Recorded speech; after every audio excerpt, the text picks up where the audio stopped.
여러분, 사도 바울을 생각할 때 여러분 어떠십니까? 사도 바울에 대한 인상은 어떤 것입니까? 아마 이 말씀을 보면 사도 바울은 어떤 사람인지 한번 생각해보며 보십시다. 사도 바울은 1차, 2차, 3차에 걸쳐서 선교여행을 떠났습니다. 1차 여행 때 그리고 2차 여행 때 전체 길이를 생각해보면 약 서울을 이 나주에서 30번 정도 갈 수 있는 아마 15번 왕복해 가는 거리를 이 기간 동안에 그가 돌아다니면서 하나님의 복음을 나누면서 얼마나 수고한 사람이에요. 얼마나 희생을 많이 치른 사람입니까? 얼마나 복음을 위해 수고한 사람입니까? 근데 정말 이 모든 과정 속에 그냥 그 여행을 그냥 돌았던 것이 아니라 그 과정 속에 참 많은 어려움이 있었습니다. 그것을 고린도 후서 11장에는 이렇게 말하고 있습니다. 함께 읽겠습니다. 그들이 그리스도의 일꾼이냐 정신없는 말을 하거니와 나는 더욱 부러워하노라. 내가 수고를 넘치도록 하고 옥에 갇히기도 하고 많이 하고 매도 수없이 맞고 여러 번 죽을 뻔하였으니 유대인들에게 40에서 하나 가만 매를 5번이나 맞았으며 3번 태장으로 맞고 1번 돌로 맞고 3번 파선하고 일주일 깊은 바다에서 지냈으며 여러 번 여행하면서 강의 위험과 강도의 위험과 동족의 위험과 이방인의 위험과 시내의 위험과 광야의 위험과 바다의 위험과 거짓 형제 중의 위험을 당하고 또 수고하고 예수고 여러 번 자지 못하고 죽이며 목마르고 여러 번 굶고 춥고 헐벗어노라. 우리는 사도 바울 스스로가 고린도 교회에게 자신의 인생에 대해서 말한 이 설명을 듣고 아마 모두가 정말 그가 어떤 인생을 살았나, 어쩌면 기독교 역사상 가장 위대한 사람이라고 말하는 사람인 이 사도 바울이 어떤 인생을 살았는가, 정말 신자의 삶이 저런 것인가. 예수 믿으면 만사 형통할 것입니다. 예수 믿으면 평안할 것입니다. 라고 말하는 시대에 예수 믿으면 부자 됩니다. 라고 말하고 또 예수 믿으면 당신의 꿈이 이루어집니다. 라는 그런 설명이 많은 시대에 도대체 이 사도 바울의 인생에는 저 많은 수고하고 애쓰며 저 숱한 인생을 걸어온 것을 보면서 정말 믿음의 삶에 대해서 다시 생각하게 됩니다. 사도 바울 이뿐만 아니라 굉장히 탁월한 사역자였습니다. 함께 말씀 듣겠습니다. 2해 동안 이같이 하니 아시아에 사는 유대인이나 헬라인이나 다 주의 말씀을 듣더라. 하나님이 바울의 손으로 놀라운 능력을 행하게 하시니 심지어 사람들이 바울을 보면서 손수건이나 앞치마를 가져다가 병든 사람에게 얹으면 그 병이 떠나고 아기가 나가더라. 사도 바울은 오늘날 목회자에게 가져야 될 오늘날 목회자들이 모두 꿈꾸는 모든 은사를 가진 것 같습니다. 얼마나 탁월하게 말씀을 가르쳤는지 모릅니다. 말씀만 탁월하게 가르칠 뿐만 아니라 놀라운 능력을 행하는 사람이기도 했습니다. 우리 오늘 본문에는 바울의 몸에서 손수건이나 앞치마를 가져다가 다른 사람의 병에 병자의 그 병든 사람에게 얹으면 그 병이 떠나갔다는 거예요. 너무 좀 오늘날 이렇게 내가 행하면 이상하게 생각할 행동을 한 것 같습니다. 그러나 그런 능력이 그를 통하여 하나님께서 행하셨던 것입니다. 참 부럽습니다. 박용준 목사가 이거 제대로 하면 이 정도 능력이 나타나면 우리에게 순식간에 난리가 날 텐데요. 그렇죠? 정말 그런 놀라운 능력의 사람이었습니다. 그뿐이 아니죠. 정말 우리에게는 정말 수없이 많은 바울에게 본받아야 할 것들이 있었습니다. 우리에게 바울은 어쩌면 따라갈 수 없는 영웅이에요. 그렇게 비춰지지 않습니까? 여러분, 여기에서 질문이 있습니다. 그렇다면 바울은 정말 고통을 모르는 사역의 기계였을까요? 사역은 무엇이? 정말 바울은 지치지 않아요. 그 수없이 많은 길을 싸돌아다니면서도 지치지 않고 끝까지 행하는 거죠. 때로는 있잖아요. 그 도성에서 돌을 맞았거든요. 그래서 돌을 맞아서 바울이 죽는 줄 알고 그 도성의 사람들이 돌아갔어요. 근데 벌떡 일어나서 다시 그 도성으로 들어가서 사역하다가 돌아가요.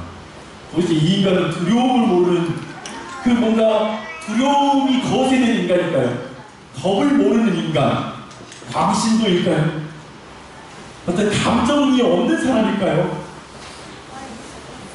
바울에게 이런 질문하면 어떻게 대답할까요? 정말 바울 사도님 정말 당신 너무나 존경합니다. 당신 정말 대단해요.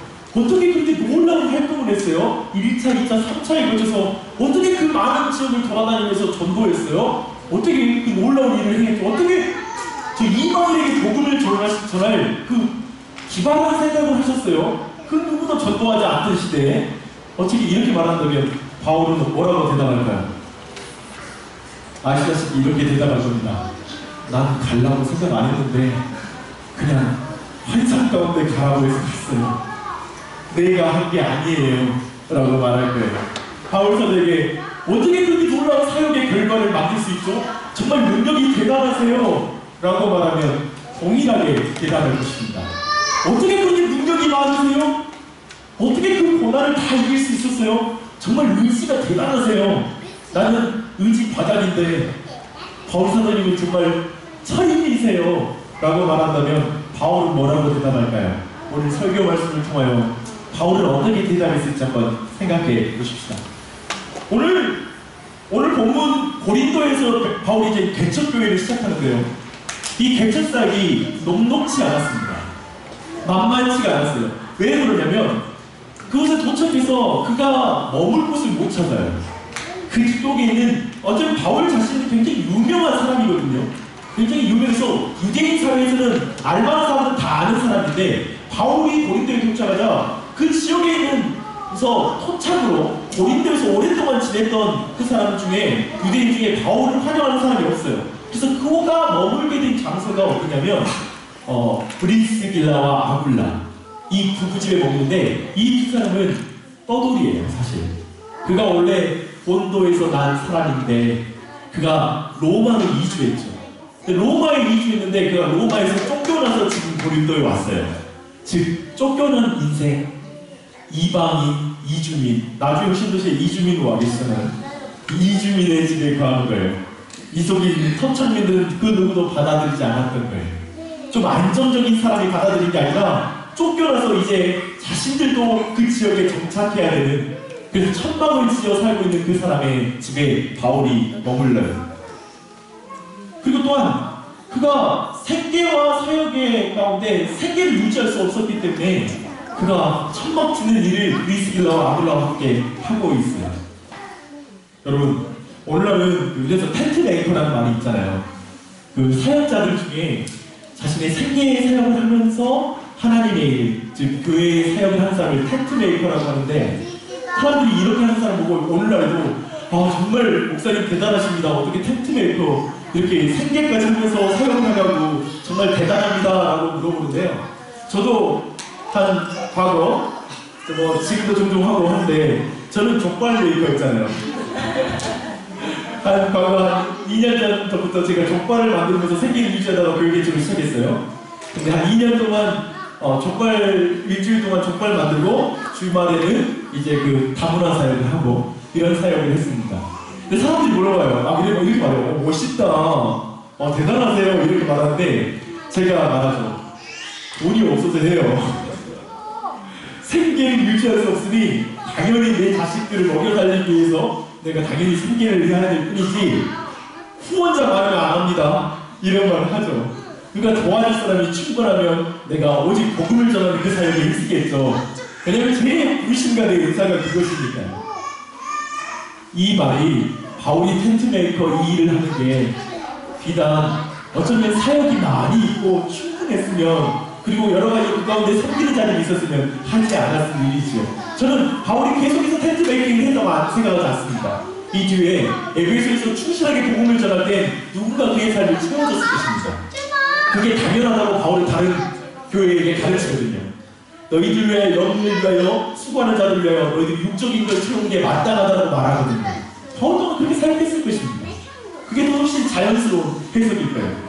듀얼자, 멋있지만 생계를 유지하는 그 문제도 있다는 걸 솔직하게 성경을 볼 때 봐야 되는 것이죠. 또 한 가지는 뭐냐면 바울은 그럼에도 불구하고 충실하게 생각합니다. 그래서 말하기를, 다른 번역에는요, 바울이 유대인의 회당에 들어가서 후원하고 설득하고 말씀에 사로잡혀서 예수 그리스도가 그리스도인 걸 증언했다라고 말합니다. 그가 얼마나 예수님을 바르게 전하는지, 그 열망이 있는지 토론하고 설득하고 증언했다 라고 이렇게 다양한 복음 사역을 설명하고 있습니다. 충실하게 사역했습니다. 근데 그 결과가 별로 좋지 않습니다.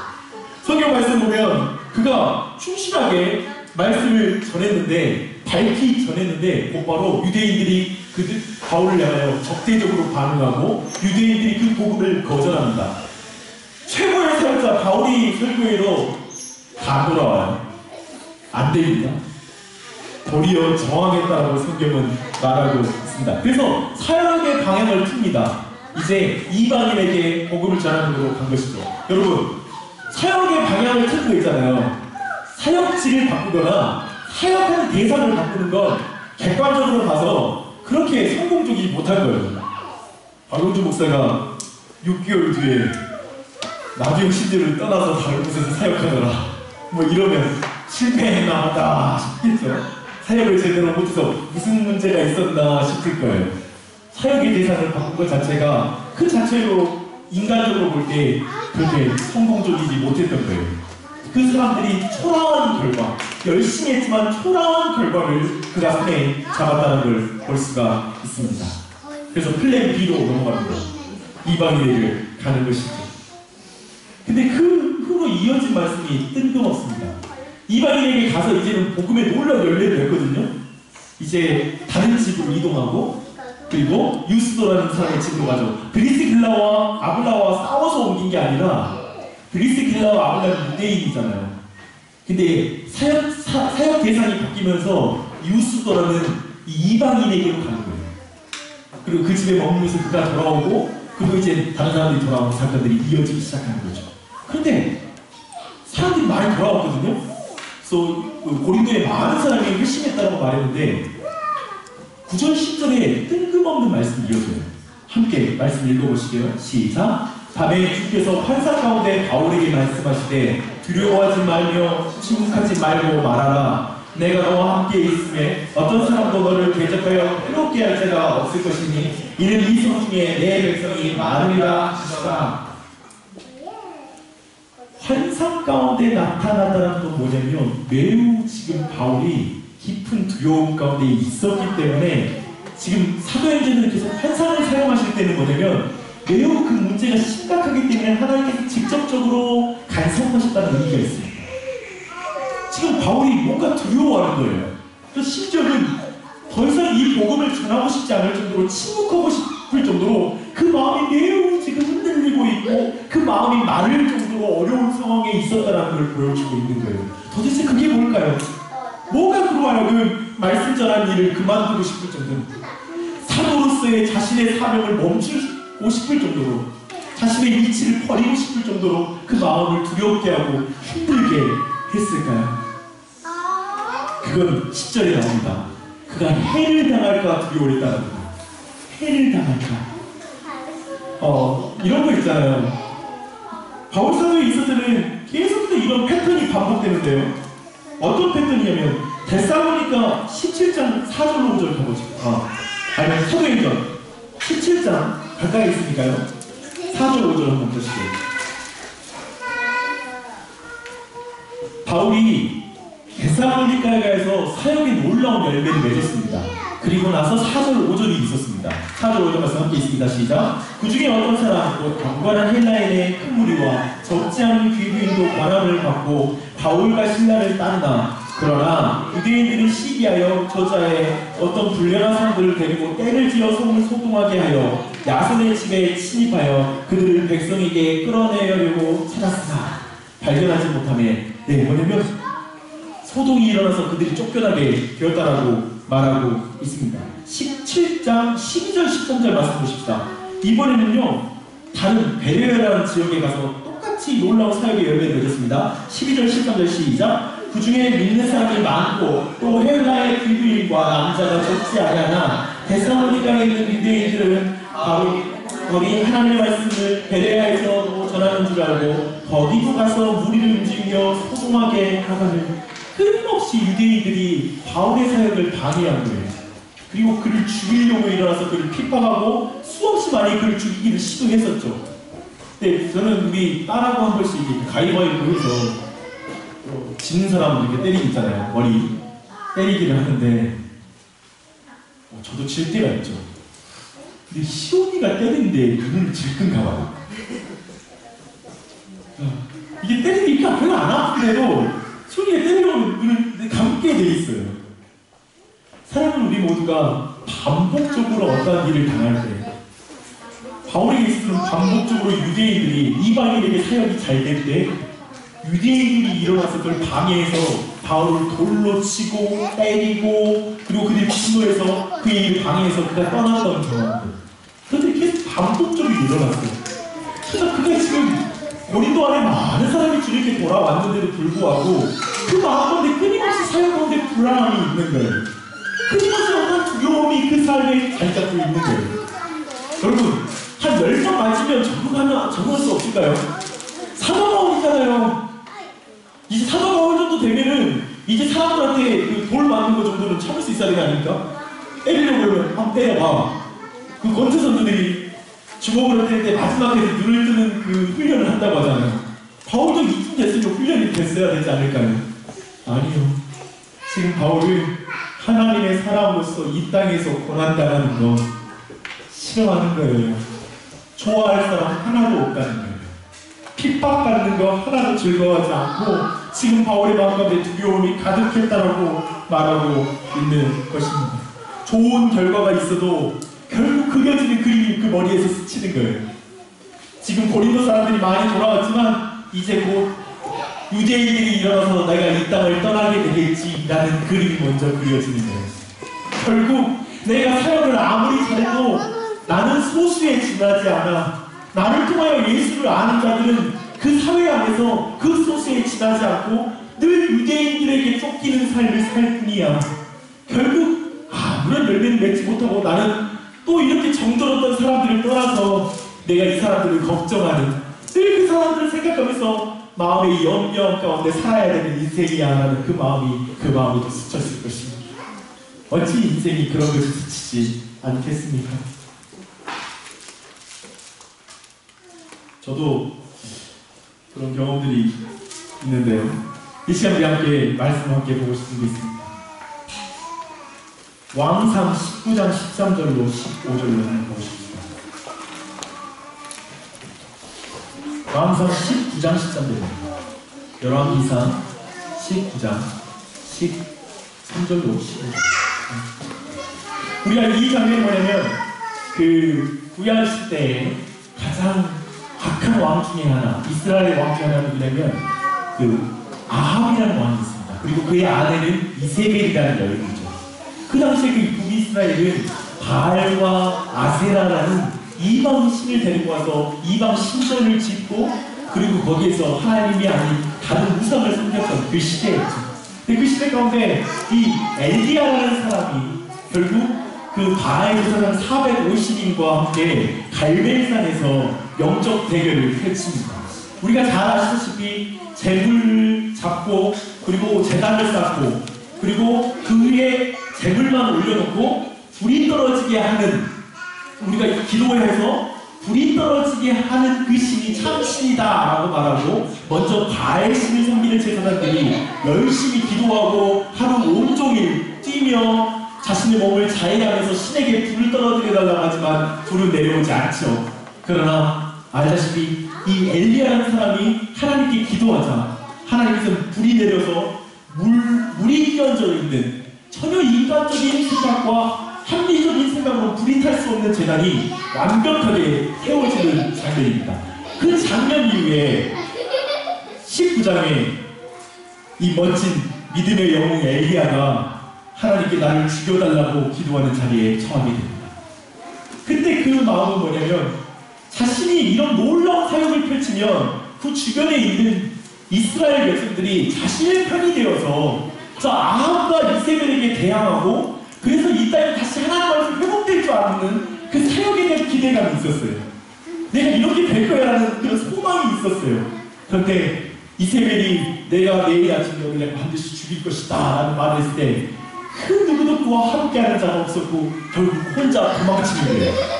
근데 이 엘리야의 마음은 뭐냐면 하나님의 일이 역사가 나타나도 사람은 바뀌지 않아. 나는 혼자일 뿐이야. 바알에게 무릎 꿇지 않은 자는 나밖에 없어. 어쩌면 영적으로 그를 깊이 탈진해버려요. 신자로서 이 땅에서 믿음의 삶을 살아도, 내가 거룩하게 살아도, 내가 진실하게 살아도 어떠한 세상 사람들은 알아주는 사람도 없고 나는 그저 혼자일 뿐이야 라는 그 마음 가운데 영적인 깊은 탈진에 빠지게 된 것입니다. 변하지 않는 세상, 이해할 수 없는 사람들, 오히려 이 엘리야를 대적하는 사람들. 제가 그 가운데 엘리야가 하는 말입니다. 함께 말씀드리고 오겠습니다. 엘리야가 듣고 겉옷을 얼굴을 가리고 나가 불러 위에 성에 손과 그에게 임하여 이르시되, 엘리야야, 내가 어찌하여 여기 있느냐?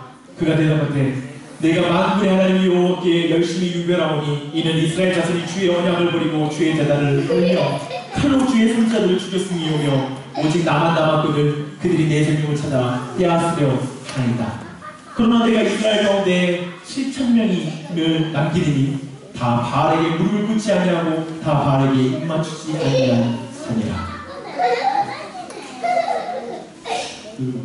제가 한 가지 제 경험을 말씀드리겠습니다. 제가 싱글 때 25살 때 선교지에 가서 2년 동안 지냈습니다. 그 선교지가 어디냐면 지금 티베트 위에 있는 그 신장 우이구르 자치구라는 지역입니다. 지금 이게 전체 중국 안에 속해 있는데요. 티베트도 분리 독립운동을 하고 있고요. 저 위에 있는 신장 우이구르 자치구도 분리 독립운동을 하는 것입니다. 네, 신장 동투르키스탄이라는 이름을 스스로에게 부여하고 있는데요. 이 지역은 이슬람을 믿고 있습니다. 제가 그곳에 가서 선교를 했습니다. 네, 제가 한 번은 제가 한 친구를 되게 친밀하게 친했던 친구 한 명 있었습니다. 그리고 그 친구와 함께 성경을 공부하기도 했습니다. 그래서 정말 2년 가까이 교제하면서 계속 복음을 전하고 정말 친하게 지냈던 친구였습니다.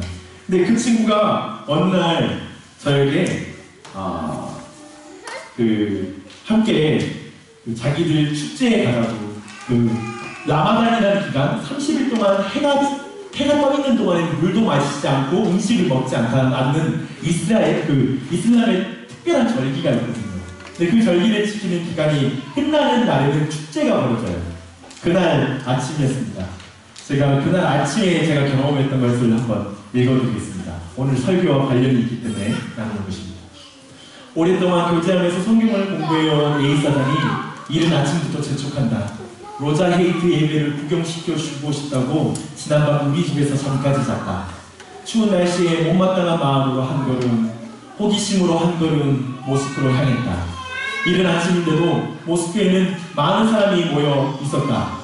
수백 명의 청년이 북소리에 맞춰 로자 헤이트를 기념하는 사마이라는 춤을 춘다. 많은 사람들이 한 동작으로 춤을 추는데 순간 압도당했다. 에이사자는 놀라 나를 흡족한 눈으로 바라본다. 이 친구는 자신의 신앙을 나에게 보여주고 싶었던 것이다. 그 모든 것을 아무 말 없이 보는데 생각은 복잡했다. 이런 에이사자 앞에서 놀란 표정을 지었네. 나는 이들에게 하나님의 큰 일을 전하는 선교사이다. 그런데 그들은 너무 많다. 그들은 거대하고 나는 너무 작다. 춤을 추는 젊은이들을 보는 내내 속상했다. 위축된 자신을 보며 화도 났다.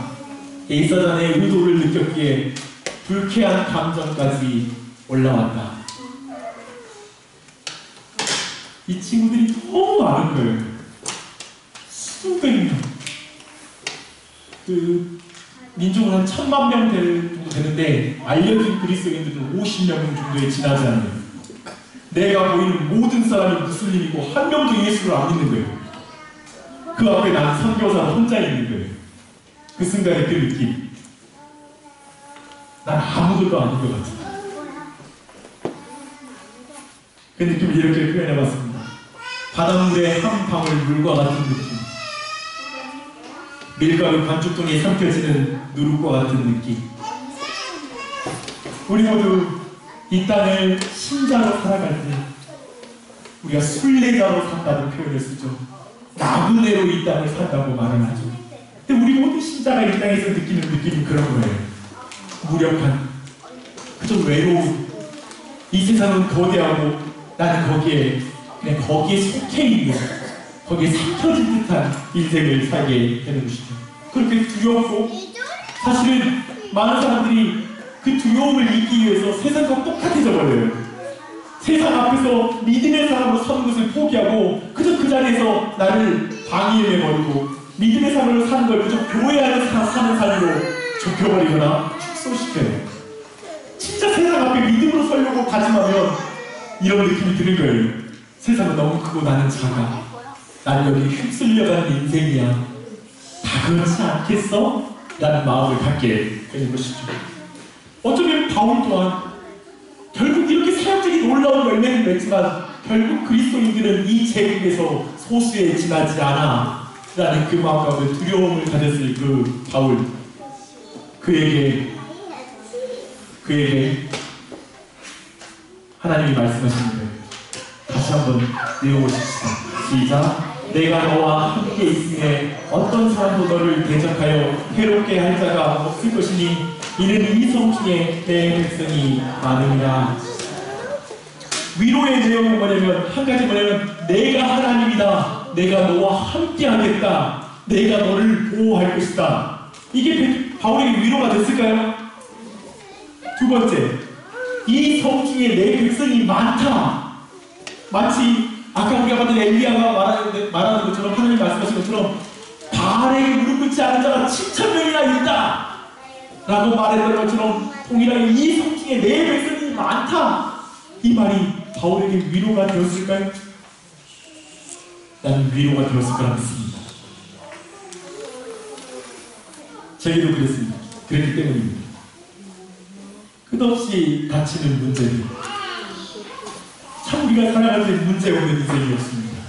끊임없이 절망스러운 상황이 내 삶에 계속 생기기도 하고, 내가 하지 않았던 일인데 그 결과가 내게 닥치는 것 같고, 믿은 대로 살려고 하는데 더 어려운 일이 더 많이 닥치는 걸 경험합니다. 수없이 많은 사건들, 상황들.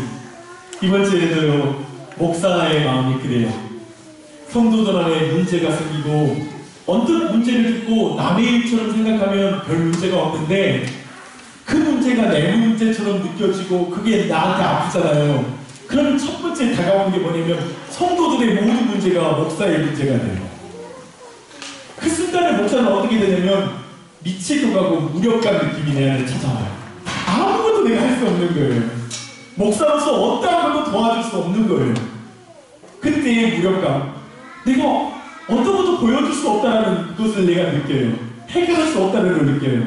근데 그 순간에 아침이면 그 문제가 해결되는 순간인데 그게 뭐냐면 이거예요. 하나님께서 일하신다. 하나님께서 행하실 거야. 하나님께서 우리 성도들 가운데 하나님이 일하고 계셔. 이 사실이 내 안에 믿어질 때에만 평안할 수 있어요. 그분이 함께 하신다는 믿음을 내 안에 가질 때만 평안해지더라고요. 숨이 쉬어져요. 근데 그 문제를 내가 짊어져야 된다면 죽을 것 같더라고요. 짊어질 수 없는 무게이죠. 그리고 또 한 가지, 이 성중 중에 내 백성이 많습니다. 정말 주님을 경외하는 사람이 우리 교회에 함께하고 있다는 사실이 큰 위로가 되는데, 지난 금요일, 토요일 저희 교회가 함께 이렇게 리트릿을 갔습니다. 지난 5개월 가까이 함께했던 사람들과 함께 가는 시간이었습니다. 남자들끼리 모여가지고 새벽 5시까지 이야기를 했는데 어쩜 우리 교회 남자들은 이렇게 수다를 많이 떠는지. 근데 이야기를 듣는데 내 안에 큰 위로가 된 게 뭐냐면 이거예요. 우리 교회 형제들이 치열하게 자신의 삶 속에서 어떻게 하나님의 뜻을 이룰까, 하나님의 말씀대로 살 수 있을까라는 걸 계속 이야기를 나누는 거예요. 그 이야기로 새벽 5시까지 이야기한 거예요. 그 중간에 탈락한 자들이 물론 있었지만 잠자고 들어갔죠 당연히. 근데 그 이야기를 나왔는데 목사로서는 제가 이야기를 제일 덜 했거든요. 제가 거의 많이 들었어요. 근데 그 이야기를 듣는 내내 내가 신이 나는 거예요. 외롭지 않은 거예요. 그거 뭐냐면 우리 교회 형제들이 하나님 앞에 자신의 삶에 의해서 치열하게 산다는 사실을 생각할 때 목사로서, 목회자로서 치열하게 내 믿음의 삶을 사는 게 외롭지 않은 거예요. 우리 형제들은 그 삶을 살고 있거든요. 도리어 목사로 하여금 나도 더 바르게 목회해야 되겠다. 내가 더 열심히 해야지, 성실하게 해야지 라는 마음을 내한테 주는 거예요. 그런 애를 경험했습니다. 그래서 지난 금요일 밤 그 시간은 하나님이 나를 만지는 시간이었습니다. 마치 바울에게 환상 가운데 말씀하시는 시간이었던 것처럼 내게도 형제들을 통하여 나를 만지는 시간이었습니다. 여러분, 이 음성을 우리 모두 들어야 하지 않을까요? 사랑하는 여러분, 이 음성을 하나님 앞에 들으십시오. 믿음으로 살려가는 여러분들에게 내가 너와 함께한다. 너와 함께 이 믿음의 길을 걸어갈 사람들이 있다. 여러분, 저에게 이런 질문을 하면 당혹스럽습니다. 어떻게 집에서 교회를 시작할 생각을 했어요? 대단하세요. 어떻게 체육관을 빌려가지고 막 하세요? 대단하세요. 그러면 굉장히 당혹스럽습니다. 아시다시피 돈이 없어서 집에서 시작했고, 우리는 다른 수가 없어서 여기 왔지, 우리가 이런 실력이 있어서 이 자리에 안 왔기 때문입니다. 그처럼 당혹스러운 질문이 없습니다. 많은 사람들이 두렵지. 그렇기 때문에 제 개인적으로 내 자신에게서 그런 모습을 찾고 어떤 능력 있는 종을 찾는다면 할 말이 없습니다. 솔직히 말해서 너무 두렵습니다. 목회라는 것도 너무 두렵고 이 길을 처음 가보기 때문에 두렵습니다. 하지만 우리 모두 아실 겁니다. 부모로서 어떤 한 인간으로서 우리 모두가 처음 가본 길을 걷고 있습니다. 다들 두렵죠. 이 그림 한번 보십시오. 싱크로나이즈 스위밍이라는 거죠. 물 위에서는 얼마나 화려하고 웃고, 이분들은 무조건 웃어요. 안 웃는 걸 본 적이 없어요. 물에 올라오면 웃어요. 푸 하고 나서부터 웃어야 돼요. 이빨을 드러내요. 그런데 우리는 알고 있어요. 그 물 안에서는 그들이 발을 얼마나 많이 휘젓고 있는지, 한번 뛰기 위해서 어떻게 그들이 움직이는지를 다 알고 있습니다. 우아한 척, 우리 모두 여유 있는 척 하시죠. 모두 그런 것이기에 굳이 말하지 않으면서 그냥 평안한 척 사람들에게 비춰집니다. 거기에 더하여 우리 모두가 신자로 사는 것도 마찬가지죠. 괜찮은 것처럼. 어떠세요? 신자로서 빛과 소금으로 사는 것이 만만합니까? 우리 모두 처음 예수 믿어 제대로 은혜를 알고 나서 믿은 대로 살려고 했을 때 나오는 첫마디가 뭐냐면, 이렇게 힘든 줄 알았으면 예수 안 믿을걸. 예수 믿는 게 만만치 않네? 예수 믿는 게 쉽지 않네라는 말이 우리 입에서 단내가 나면서 그만한다고요. 예수 믿는 게 쉽지 않구나. 그래서 바울처럼 동일하게 약하고 두려워하고 심히 떨 수밖에 없는 신자의 걸음을 걷고 있어요. 근데 우리 힘으로 그 길을 걸어가는 게 불가능한 길이 아닌가. 그렇지 않습니까? 그렇기 때문에 우리 이 음성을 매일 들으셔야 돼요. 내가 너와 함께 한다. 너와 함께 기도하는 사람들이 있다. 이게 교회이죠. 이 음성을 매일 들으십시오. 그리고 이러시죠. 침묵하지 마십시오. 침묵하지 마십시오. 세상에서 침묵하는 사람은 기도할 필요도 없을 것이고요. 세상에서 침묵하는 사람은 더 이상 두려움도 사라져버릴 것입니다. 그리고 두려움을 느끼고 내가 수고하고 어렵다라는 말이 나와서 기도하는 자리로 가는 게 신자의 인생인 것입니다. 그 자리를 걸어가십시오. 하나님의 함께 하신 믿음으로 여러분의 길을 걸어가십시오. 삼위일체 하나님으로 충만하십시오. 기도하십시오. 이번 주에 제가 좀 멍 때리니까 교회에 문제가 생겨요. 그래서 기도하게 되더라고요. 감사했습니다. 또 한 가지 기억하십시오. 교회와 함께 여러분의 길을 걸으십시오. 새벽 5시까지 계속되는 이야기 속에서 내 자신이 교회에 속해 있다는 경험을 했습니다. 그 시간에 나머진 이야기가 우리가 함께 기도하고 있다는 걸 경험했거든요. 이게 교회구나. 내가 넘어져도 함께 기도하는 사람이 있다는 게 든든하게 다가왔습니다. 저는 모태신앙이 아니라서 부모가 나를 위해서 기도해 줄 때의 든든함이 뭔지 모릅니다. 근데 목회를 해보니까 한 가지 아는 게 있더라고요. 우리 교회 성도들이 잠을 자도 난 기도해야 된다. 그래야 내 성도가 그 응답의 열매를 먹고 그 또한 기도하는 자리에 나올 것이다. 그걸 알게 된 거예요. 그 공동체성을. 그래서 어떤 측면에서는 이렇게 말할 수도 있겠구나. 성도님 긴장하지 말고 좀 주무십시오. 목사가 기도합니다. 어쩌면 목사님 걱정하지 마십시오. 우리가 기도합니다. 라는 말도 맞겠구나. 라는 사실을 깨달아봤습니다.